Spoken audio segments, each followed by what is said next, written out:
Qalu rabbuna ya'lamu inna ilaikum lamursalun. Rasul-rasul berkata, Tuhan kami mengetahui bahawa sesungguhnya kami adalah rasul-rasul yang diutus untuk kamu. Wa ma alaina illa al-balagul mubin. Tugas kami hanyalah menyiapkan perintah-perintahnya dengan cara yang jelas nyata. Qalu inna tatayyarna bikum. Penduduk-penduduk bandar itu berkata pula, sesungguhnya kami merasa nahas dan malang dengan sebab kamu. La illam tantahu lanarjumannakum. Demi sesungguhnya jika kamu tidak berhenti dari menjalankan tugas yang kamu katakan itu, lanarjumannakum, tentulah kami akan merejam kamu. Wala yamassannakum minna azabun alim. Dan sudah tentu kami akan merasai dari pihak kamu akan merasai dari pihak kami azab saksa yang tidak terperi sakitnya. Sambungan kepada kisah yang dinyatakan, Allah subhanahu wa ta'ala membangkitkan Rasul, menghantar 2 orang Rasul, kemudian 3 untuk menyampaikan kebenaran kepada penduduk sebuah kampung yang diberi nama Antakiyah. Tidak diketahui di mana tempatnya, kerana itu tidak penting. Apabila Rasul-Rasul sampai kepada mereka, lalu Rasul memperkenalkan diri mereka, kami adalah Rasul yang diutuskan kepada kamu. Tetapi mereka ini didustai oleh penduduk-penduduk kampung setelah tiga-tiganya mengakui mereka adalah utusan Allah Subhanahu wa taala. Alasan yang diberi mereka ialah kerana rasul-rasul itu adalah manusia yang seperti mereka juga, dan Allah Subhanahu wa taala kata mereka tidak melantik mereka dengan apa-apa tugas. Mereka ini hanya pendusta saja. Apa jawab nabi-nabi ini, rasul-rasul? Rasul-rasul menjawab, Inna Rabbuna ya'lamu inna ilaikum lamursalun. Sesungguhnya kami adalah rasul-rasul yang diutus untuk kamu. 2 ungkapan. Yang pertama dalam ayat sebelum ini disebutnya faqalu inna ilaikum mursalun. Yang seterusnya ayat 16, inna ilaikum lamursalun. Mursalun dan lamursalun. Dua ayat yang kedua-duanya membuat pengakuan mereka adalah rasul yang diutus Allah. Ini ungkapan, ini bahasa Al-Quran, sekalipun diulangi, tetapi ulang yang kedua ini adalah lamursalun. Lam ini membawa erti sesungguhnya, tak cukup dengan inna ilaikum mursalun. Itu tak cukup kuat. Tapi lebih kuat lagi apabila disebutnya inna ilaikum la mursalun. Seolah lam swiji itu makna dianya sesungguhnya. Inna itu sesungguh, sudah dah sekali. Inna ilaikum mursalun, sudah cukup. Tapi yang kedua pula, inna ilaikum lamursalun. Pengukuhan kata mempunyai 2 kali, 2 tempat, satu masa. Inna ilaikum lamursalun. Jawapan Rasul, inna Rabbuna ya'lamu inna. Rabbuna ya'lam, Tuhan kami telah mengetahui. Tuhan kami ya'lam, Rabbuna ya'lamu, Tuhan kami telah mengetahui. Ini satu perkataan yang memberi keyakinan kepada orang yang berbuat sesuatu yang benar. Jika kita melakukan sesuatu yang benar, maka kita dituduh ingin mencari nama, tuduh kerana kita ada sesuatu tujuan. Sebaliknya, kita buat sesuatu kebajikan. Selalunya kita menjadi tawar hati apabila ada tuduhan-tuduhan liar yang tidak menghargai sesuatu kebajikan yang kita lakukan. Lakukanlah apa yang dilakukan oleh Rasul-Rasul ini. Yakinkan kepada amal kebajikan ini dengan pengakuan bahawa Allah Subhanahu wa taala mengetahui. Dia mengetahui isi perut hati kita sama ada niatnya benar ataupun tidak benar. Allah Subhanahu wa ta'ala juga mengetahui niat musuh, mengapa mereka membuat tuduhan liar begitu. Allah Subhanahu wa ta'ala mengetahui sebenarnya siapa yang benar, dia akan beroleh kejayaan pada akhirnya. Inilah satu kata-kata, satu dakwaan yang memberikan kepada kita rehat. Kita rehat duduk. Jika kita letakkan bahawa Allah mengetahui apa niat yang kita lakukan, jika kita benar dalam niat itu, maka biarlah manusia bercakap apapun ingin mereka cakap, apapun yang ingin mereka tuduh. Allah Subhanahu wa ta'ala mengetahui. Siapa lebih kuat, lebih tinggi pengetahuannya daripada Allah Subhanahu wa ta'ala? Letakkan manusia yang tidak mengetahui ini suka membuat ulasan-ulasan liar, tuduhan-tuduhan liar, padahal tiada apa-apa pun manfaat kepada mereka selain daripada sebenarnya mereka mempunyai hati yang buruk, suka membuat tuduhan-tuduhan terhadap sesuatu yang dilakukan dengan ikhlas. Qalu rabbuna ya'lamu inna ilaikum lamursalun. Berkata para rasul, Tuhan kami mengetahui sesungguhnya kami diutuskan kepada kamu. Lamursalun, kami diutuskan kepada kamu. Allah Subhanahu wa ta'ala apabila kita mengakui bahawa kita ikhlas kepadanya, kita suci hati dengan Allah Subhanahu wa ta'ala, kita tidak perlu membuktikan apa-apa. Sebab Allah sudah mengetahui.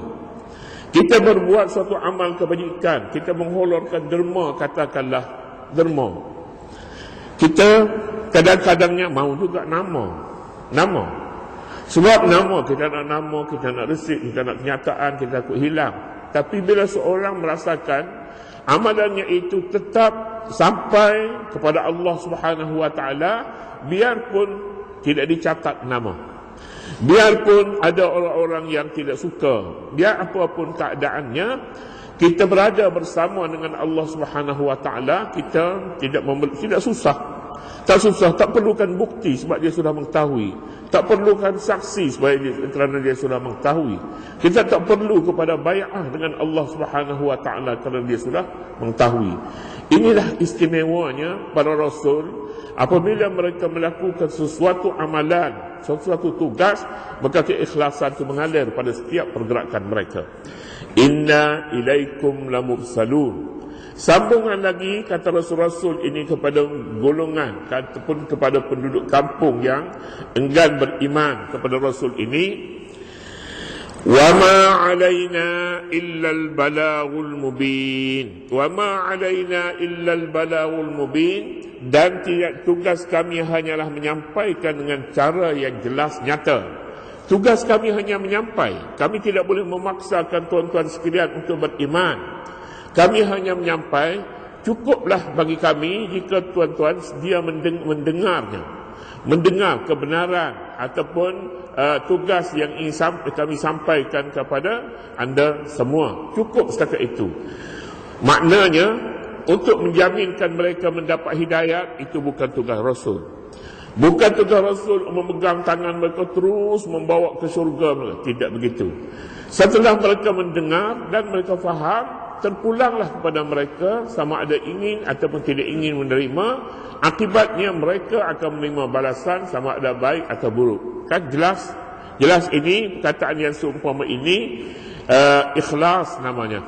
Ikhlas, benar apa yang dikatakan itu. Dia tidak membuat apa-apa jaminan. Tapi jika di sana ada jaminan-jaminan yang tertentu daripada syekh-syekh tertentu, dia akan masuk surga, dia akan bawa keluar pengikut-pengikutnya daripada surga, nyatalah itu adalah satu pengakuan yang dusta sama sekali. Dusta. Dia ada satu selawat. Selawat ini boleh jadi pengasasnya ke, pengasas bagi tarekat itu ke, ataupun pengikut-pengikutnya ke, ataupun apa-apa sajalah, tak kira lah. Sebab selawat ni kita tak boleh nak kesan dah datang daripada mana, siapa yang mereka ciptakannya. Namanya salatul faqih, selawat faqih. Selawat, pertama sekali selawat ni bila tempat-tempat yang ada tempat yang Nabi suruh berselawat ataupun hukumnya suruh berselawat, Misalnya selawat di dalam khutbah Jumaat. Selawat dalam khutbah Jumaat mestilah selawat yang Nabi ajar. Jangan macam mana nak bawa selawat kita tu selawat ikut kita suka hati. Tak boleh. Selawat yang diajar oleh Nabi SAW. Sahabat tanya macam mana nak selawat, Nabi ajar selawat. Allahumma salli ala Sayyidina tak ada. Allahumma salli ala Muhammad. Sayyidina tu dalam khutbah ni tak ada Nabi ajar di sini. Ya. Kita tak Sayyidina tu tidaklah membatalkan sebab Nabi tu Sayyidina sungguh dia penghulu sungguh. Tapi bila Nabi ajar tak ada lah. Kita tak boleh nak tanya pasal apa Nabi lupa ke Sayyidina kan tuan. Tak ada macam tu. Allahumma salli ala Muhammad wa ala ali Muhammad kama sallaita ala Ibrahim wa ala ali Ibrahim wa barik ala Muhammad wa ala ali Muhammad kama barakta ala Ibrahim wa ala ali Ibrahim fil alamin innaka Hamidum Majid. Itu hak yang diajar oleh Nabi.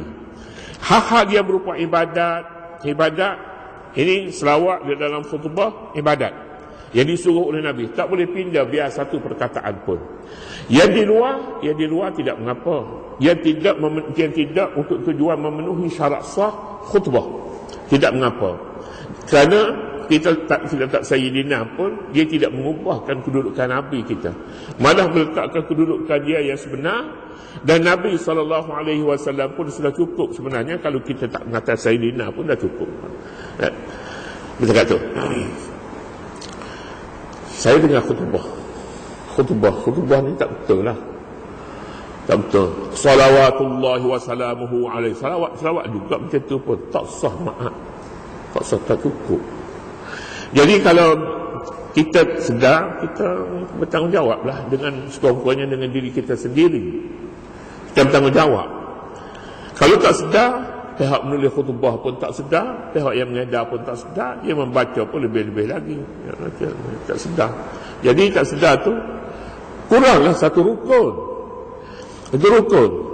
Jadi bila kurang satu rukun itu, khutbah tidak sah. Khutbah tak sah, Jumaat pun tak sah.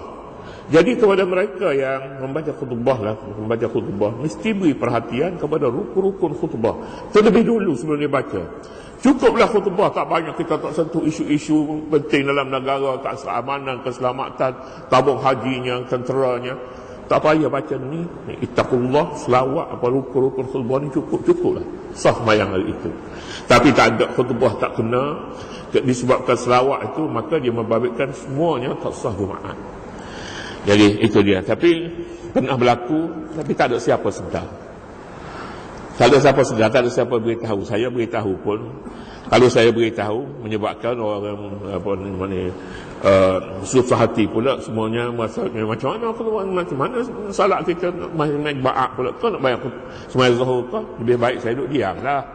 Kalau saya tahu pun duduk diam, sebab dia menimbulkan keresahan di kalangan orang ramai.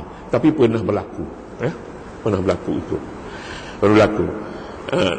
tapi kalau saya beritahu pun lepas daripada itu pun tak ada guna juga dah. Orang pun dah balik dah. Kalau beritahu pada ketika itu pun kita khutbah, khatib betulkan selawat terlebih dahulu saja. Pun tak kena juga. Besarlah artinya pada ketika itu.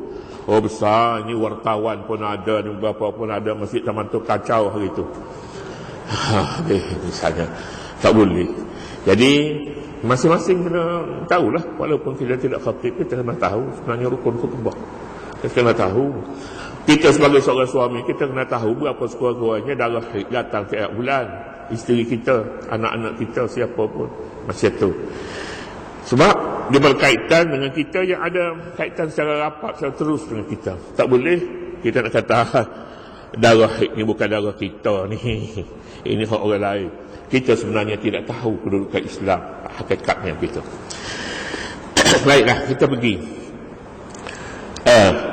Qalu wa ma 'alaina illa al-balaghul mubin. Tugas kami hanyalah menyampaikan perintah-perintah Allah dengan cara yang jelas nyata. Mudah saja. Iman kepada Allah, kepada hari akhirat, kepada hari kiamat, qada qadar, kepada malaikat, cukuplah iman. Asyhadu an la ilaha illallah wa asyhadu anna Muhammadar Rasulullah. Masuk Islam orang tu. Masuk Islam lah. Baik. Tapi masuk Islam selepas daripada itu, tanggungjawab siapa pula untuk lebih menyempurnakannya? Tanggungjawab dia lah pulaknya. Takkan dia masuk Islam, kita nak balik ke rumah dia pagi petang nak ajar dia? Tak ada. Macam tu. Jadi sebelum daripada itu, perlulah disedari kepada orang yang nak memeluk Islam itu, supaya mereka ini belajar terlebih dahulu dan yakin bahawa Islam itu boleh membawa kita kepada jalan yang bahagia di dunia dan di akhirat. Dia faham, sila datang memeluk Islam. Bila anda masuk Islam, anda tak boleh keluar lagi.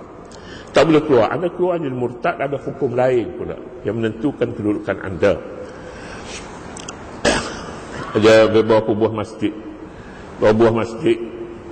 Ajak saya jadi saksi dia nak masuk Islam dekat dia. Jadi saksi beberapa orang Cina nak masuk Islam. So jadi saya menyaksikan. Saya kata tak payah saksi dia masuk Islam, dia seorang-seorang pun boleh. Islam tak masuk Islam pada imam tak mau, tak betul, tidak mengapa. Tapi yang lebih pentingnya kita menyedarkan kepadanya tanggungjawab Islam dan apa itu Islam. Bukan Islam itu jalan hanya untuk kita meminta sedekah di masjid. Maka bila masuk Islam, tiap orang kata mu'allaf, bolehlah capaklah RM10, RM50, RM10, RM50 seorang untuk kali pertama. Datang kali yang kedua dah kurang sikit. Kelak kali datang dia halau pula di masjid, bukan dia sangat tak boleh minta derma. Baiklah, kita terus pada ayat berikutnya. Qalu inna tatayyarna bikum la illam tantahu lanarjumannakum wa la yamassannakum minna azabun alim.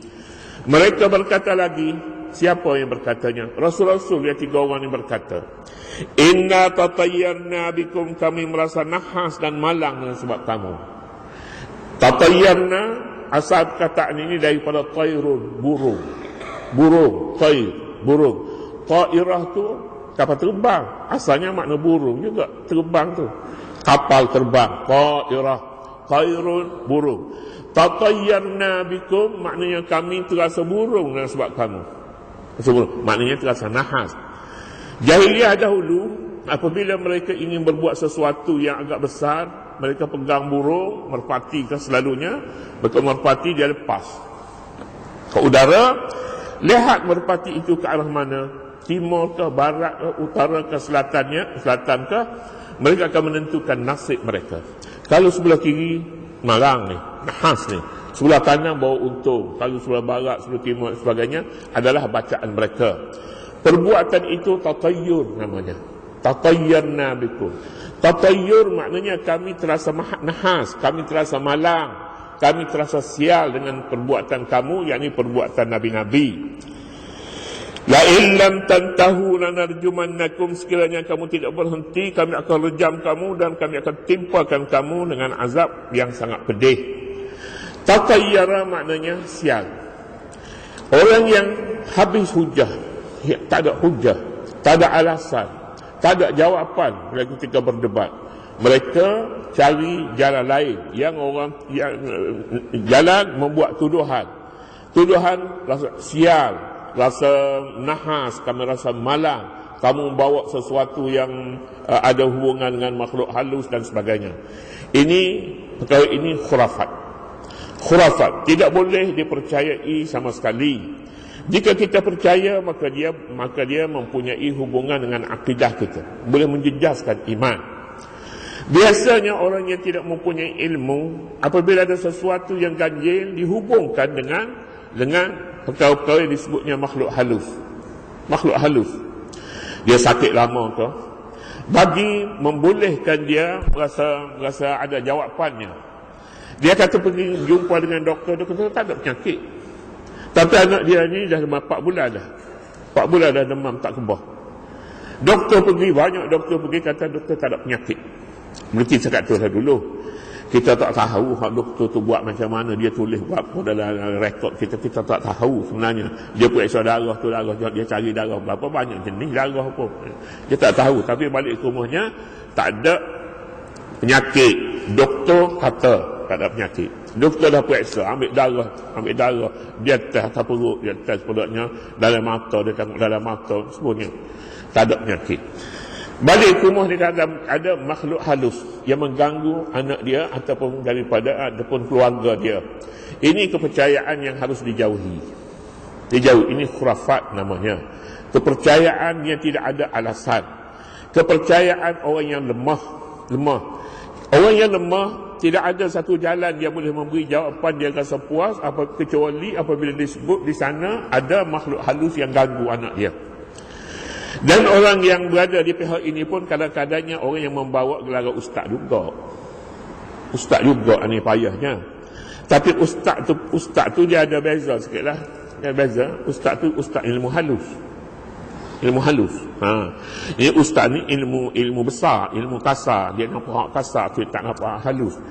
Ini pun perkara yang suka juga. Tapi nasibnya dia dalam Islam ini beritahu saja sudah cukup dah. Tak payah kita beri bertindak kamu begini-begini. Hak kepercayaan tidak ditanggungjawabkan kepada sesiapa pun. Kepercayaan kepada makhluk halus yang mengganggu. Saya balik kampung, saya mak saya dia datang seminggu di sini dia meninggal. Dia duduk pak adik saya di makhluk di Shah Alam. Adik saya tu panggil seorang ustaz. Tak ada tengok apa lagi siapa ke pintu pagar tu dah ada makhluk halus dah. Saka nama dia. Dia Saka. Masuklah tengok dulu. Kan saya pun ustaz juga. Janganlah nak bercanggah antara ustaz ilmu halus dengan ilmu kasar ni. Tak boleh. Dan saya ustaz juga, saya pun ada. Jadi tak bagusnya keputusan dibuat begitu segera masuk makhluk halus. Yang ni sekurang-kurangnya dia kata 3 hari kita kena buat. 3 hari. Ialah nak lama masa tu boleh. Dah banyak kali pun tak nak masalah yang tu. Tapi setiap kali tu dia ada macam doktor juga dia pun. Setiap kali tu berapa ni jenis yang payah sikit ni. Yang payah mahal sikit lah. Tapi 3 kali 100 dah 300. Ini bukan 100 ni harga ni. Maknanya kita agak-agak kita lah. Tapi dia kata, kalau dia kata 3 kali tapi ikutlah nak bayar pun. Itu pun satu taktik juga. Kawasan mana duduk ni orang ni? Kawasan Taman Tun. Kalau kita suruh dia bayarlah berapa pun. Orang Taman Tun tak kata RM50. Orang Taman Tun kata sekurang-kurangnya ni 200 ni. Tak main dia duduk main-main pun 200, 300. Ini dia. Jadi perkara ini harus dijauhi. Namanya taqayyur. Taqayyur ni dahulu sampai sekarang ini pun perkara ini menjadi amalan orang yang lemah. 2-3 perkara amalan orang lemah ni. Bila dia bercakap dia tak ada hujah. Bila tak ada hujah dia kembali kepada khurafat. Ni. Yang keduanya disebut dalam ayat ni lanarjumannakum. Dia akan bertindak liar. Bila dia tidak ada alasan dia akan bertindak liar. Pertama sekali dia tuduh, dia buat tuduhan palsu. Yang ketiga, dia akan gunakan kuasa tenaga. Kami akan rejam kamu. Kami akan timpa kamu dengan azab yang nyata, azab yang pedih. Tetapi bagi orang yang berilmu, sesuatu yang diperkatakan itu digunakannya alasan, rasional, logik akal, logik. Ditunjukkannya pulanya bukti-bukti yang jelas, dalil. Ini orang yang mempunyai ilmu. Tapi dia nyatakan pulanya ilmu itu daripada ilmu itu hujah daripada agama ke, hujah akal ke, dan sebagainya. Ini caranya. Tetapi apabila Rasul-Rasul mengaku kami adalah Rasul yang ditugas untuk menyampaikan kamu, tak ada. Kamu bawa sial majal kepada kami.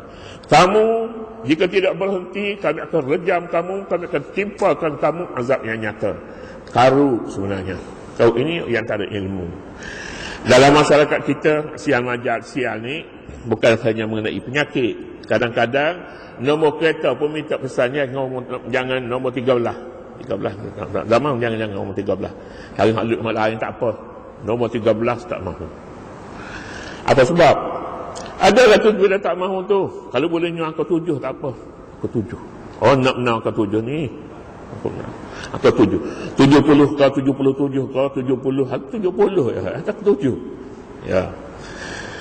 Kalau orang India dia tak mahu sekalinya nombor 400 bis. 400 bis ni 420.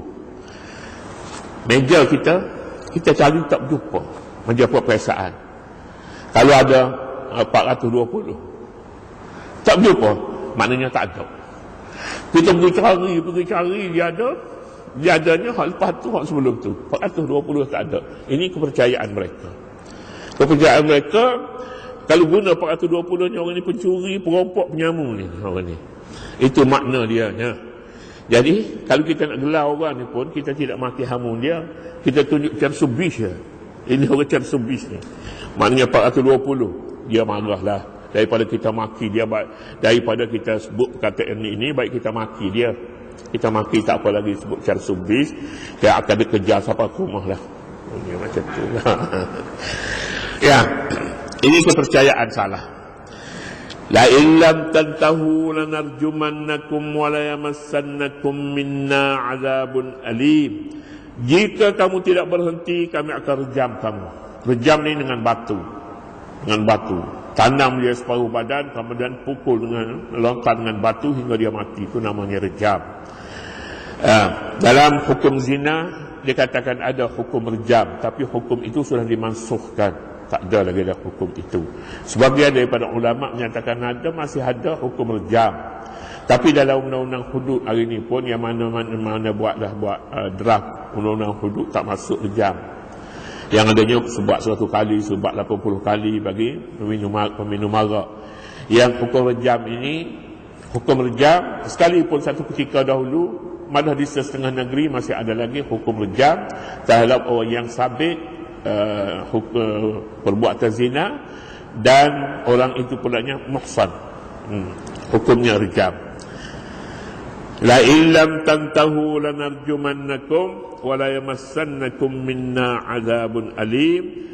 Kami akan merejam kamu, dan sudah tentu kamu akan merasai daripada kami azab seksa yang tidak terperi sakitnya. Azabun alim dalam ulasan al-mufassirin menyatakan azab alim ini iaitulah buang kulit. Buang kulit. Macam kita sembelih lembu tu dia buang kulit selepas daripada tu. Ini buang kulit hidup-hidup. Buang kulit. Biar dia mati kerana dia dibuang kulitnya. Itu azabun alim yang dimaksudkan di sini. Dia lebih buruk daripada hukuman rejam. Hukuman rejam ni kalau batu yang sederhana itu kena boleh 10 biji, habislah orang ni, dah habis dah, tak sampai 100. Tapi sebab buang kulit ni lebih seksa daripada rejam lagi.